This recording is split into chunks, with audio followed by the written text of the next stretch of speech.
조선야담 이야기 시작합니다. 옛날 옛적 한양에 박씨 성을 가진 대장장이 한 사람이 있었습니다.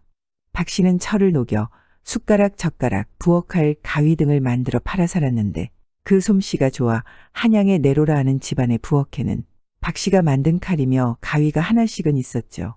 그러니 돈도 많이 벌었을 것 같지만 박씨는 도성 안의 조그만 초가에서 부인과 어린 자식들을 건사하며 소박하게 살았습니다. 박씨는 자상한 남편이자 좋은 아버지였죠. 하루 종일 뜨거운 쇳물을 부어 쇳덩이에 힘들게 망치질을 하고 온 날도 자식들의 발에 신길 집신을 손수 만들었고 단 하루도 양식이 떨어지지 않도록 하였습니다. 거기에 박씨는 어려운 이웃을 돕는 일도 서슴지 않았죠.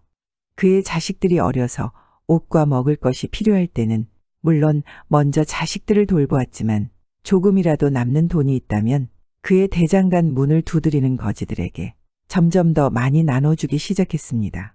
배고픈 거지에게는 밥 한 그릇을, 돈이 필요한 거지에게는 동전 몇 개를 주곤 했죠. 사실 몇 개의 동전으로 옷이나 돼지 한 마리를 살 수는 없겠지만 빗방울이 모여 강이 되듯이 박씨의 돈꾀에서 돈이 흘러 굶주리는 거지들이 내민 손으로 흘러나가기를 매일같이 하였습니다. 그러다 보니 박씨의 대장간 문 앞에는 거지들이 끊이질 않았죠. 박씨가 일을 마치고 집으로 돌아올 때 그의 전대에는 동전 한 입도 남아있질 않았고 시간이 흐르니 집에 있는 박씨 돈꾀에도 동전 한 푼도 남지 않았습니다.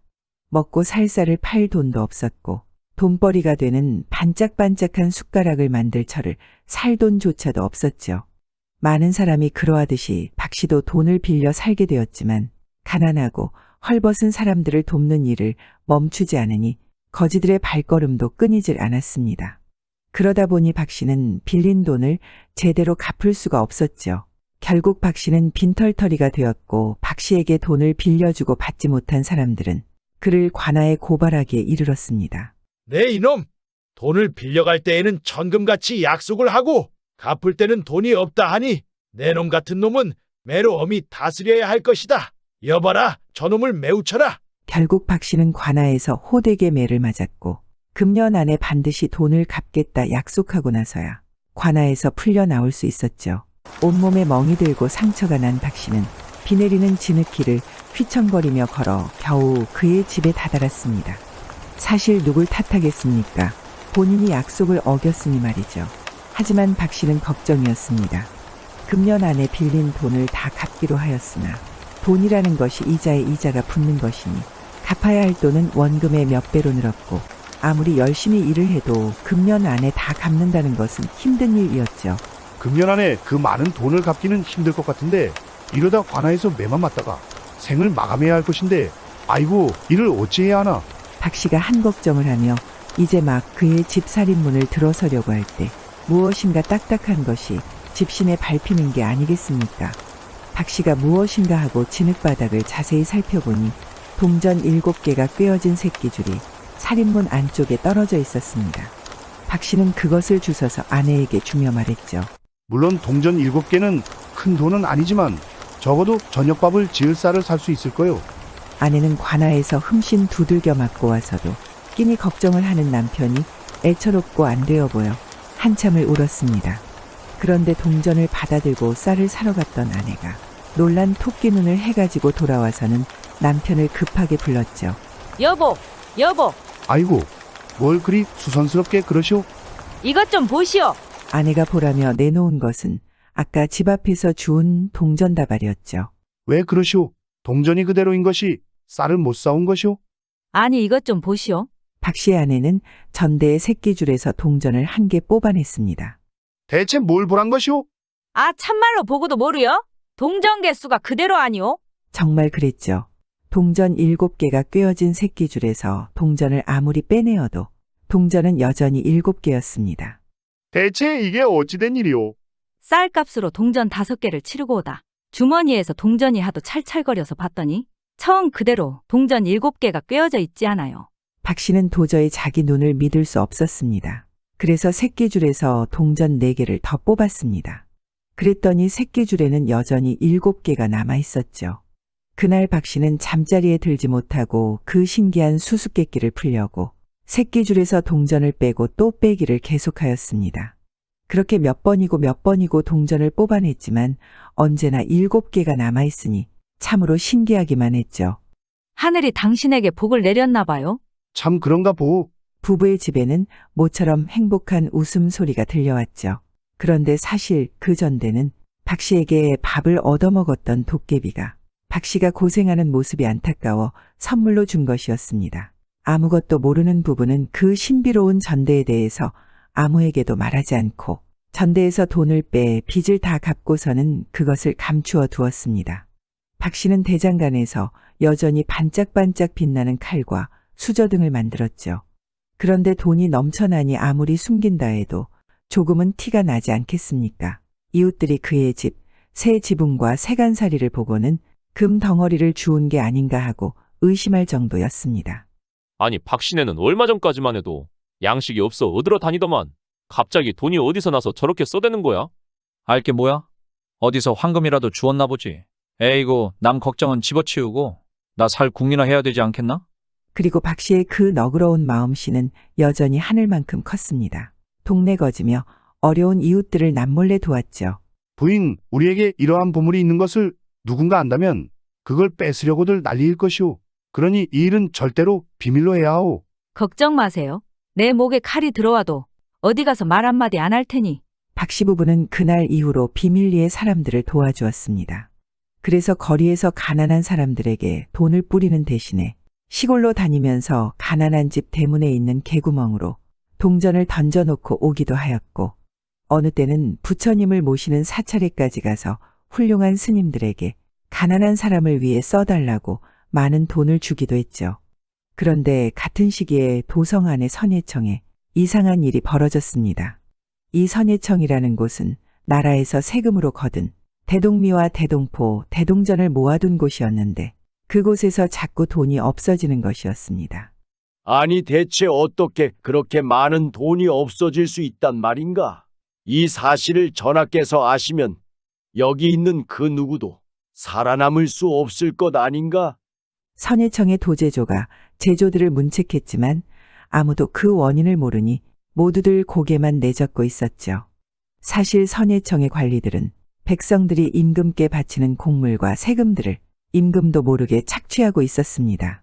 그러나 그들이 몰래 착취한 양보다 훨씬 많은 돈이 없어지고 있으니 걱정이 이만저만이 아니었죠. 도대체 그 도둑이 누구란 말인가? 개미 새끼 한 마리 못 들어올 정도로 이리 경비가 삼엄한 곳에서 그 많은 돈이 없어지다니. 분명 도둑은 우리 내부에 있을 것이야. 선예청의 제조들은 청안의 경비를 더욱더 삼엄하게 두었습니다. 그러던 어느 날 새벽녘에 선예청 도제조는 돈더미가 쌓여있는 창고에서 날카롭게 들리는 땡그랑 소리를 들었죠. 그래 가만히 숨죽이고 돈더미가 쌓인 창고 안을 들여다보니 놀랍게도 몇 개의 동전이 공중으로 올라가서 선예청 지붕에 있는 한 구멍을 통해 날아가는 게 아니겠습니까? 2개씩, 3개씩, 4개씩, 5개씩. 박 씨가 그의 요술 전대에서 동전을 뽑을 때마다 대궐 선예청의 동전이 사라졌던 것이었습니다.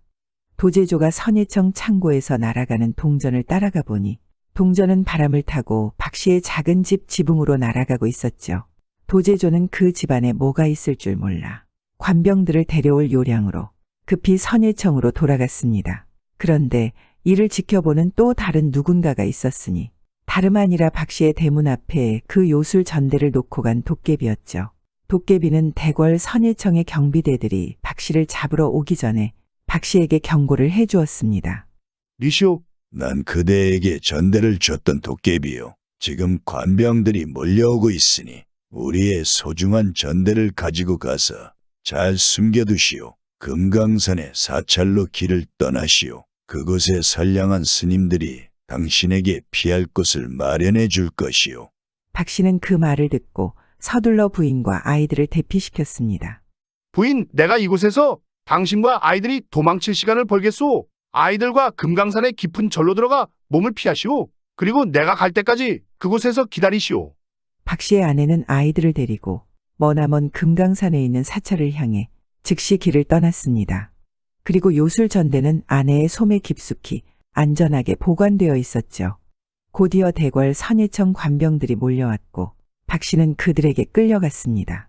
그런데 이상하게도 선예청의 관리들은 없어진 돈의 행방보다 박 씨의 집으로 어떻게 돈이 날아갈 수 있게 하였는지를 더 궁금하게 생각하였죠. 너는 나라의 금고에서 도적질을 하였다. 이는 국법으로 엄히 다스려야 할 일이다. 그런데 말이다. 내 놈이 살 수 있는 방법이 있지 않겠느냐? 그것이 무엇인지요? 내 놈이 그 돈을 날아가게 한 그 요술 말이다. 그것을 우리에게 알려준다면 목숨은 부지할 수 있을 것이야. 그런 것이었죠.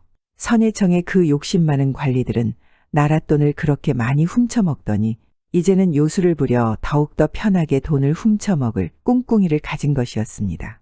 하지만 그들의 말을 어찌 믿겠습니까? 박 씨는 그 요술 전대의 비밀을 선뜻 내어줄 생각이 없어 입을 굳게 다물고 전혀 말을 해주지 않았죠. 그러자 그들은 박 씨에게 온갖 매질을 해대다 창고에 그를 가둬두었습니다. 창고에 갇힌 박 씨는 심한 매질을 당해 몸도 제대로 가눌 수가 없었죠. 그때였습니다. 창고의 조그만 창문 틈으로 달빛이 새어 들어오는가 싶더니 새하얀 종이 한 장이 어디선가 내려왔죠. 그리고 아까 보았던 도깨비의 음성이 들려왔습니다. 이 종이에 말을 그려 그것을 타고 도망치시오. 온몸이 묶여 옴짝달싹 못하는 박 씨는 그 종이를 집을 수도 또 거기에 그림을 그릴 붓도 먹물도 없는데 그림을 그려 달아나라니 참으로 황당하기만 한 노릇이었죠. 그렇게 날이 새었습니다. 박 씨는 창고 안에서 소리쳤죠. 이보시오. 도제조 영감을 만나게 해주시오. 내 모든 비밀을 말하겠소. 박 씨의 소리를 들은 병사가 도제조 영감에게 말을 전달하자 도제조 영감은 득달같이 창고로 달려왔습니다. 그래, 비밀을 말하겠다고? 네, 모든 것을 소상히 아뢰올 것이니 그림 그릴 붓과 벼루를 준비해 주시고 다른 이들은 모두 물려 주십시오. 박 씨의 말에 선예청의 도제조는 모든 병사와 수하들은 물리고 붓과 벼루를 준비해 박 씨에게 주었습니다. 붓을 받아든 박 씨는 도깨비가 준 종이 위에 말을 한 마리 그렸죠. 그런데 종이 위의 말이 갑자기 머리를 움직이고 크게 울더니 종이 속에서 뛰쳐나왔습니다. 종이 속에서 커다란 말이 튀어나오자 탐욕스러운 도제조는 놀라 뒤로 나자빠졌고 그 순간 박 씨가 잽싸게 말 위에 오르자 말은 선예청의 담을 훌쩍 뛰어넘어 멀리 달려가 버렸죠. 그리고 선예청에서 일어난 시끄러운 이 사건은 임금의 귀에도 들어가게 되었습니다. 대체 이 무슨 해괴한 소리인지 선예청을 낱낱이 조사하여 보고하도록 하여라. 임금의 명에 따라 의금부가 나서서 이 사건을 조사하게 되었고 곧이어 선예청 관리들의 비리가 낱낱이 드러나게 되었죠. 결국 선예청의 관리들은 그 비리의 가담 정도에 따라 목이 달아나거나 귀양을 가는 중형에 처해졌습니다. 그리고 그 후 박 씨는 금강산에 들어가 가족과 재회하여 새 삶을 살았지만 요술 전대에서 다시는 돈을 빼서 쓰지 않았고 금강산 어느 곳에 그것을 숨겨놓고 죽었다 합니다. 내 몰랐소. 그 돈이 선예청 창고에서 나오는 돈인 줄. 그래서 어디다 숨겼습니까? 금강산에 숨겼지. 그러니까 금강산 어디요? 내 모르지. 나도 나이가 들어 깜빡깜빡하거든. 구독과 좋아요와 함께 오늘도 좋은 날 되세요.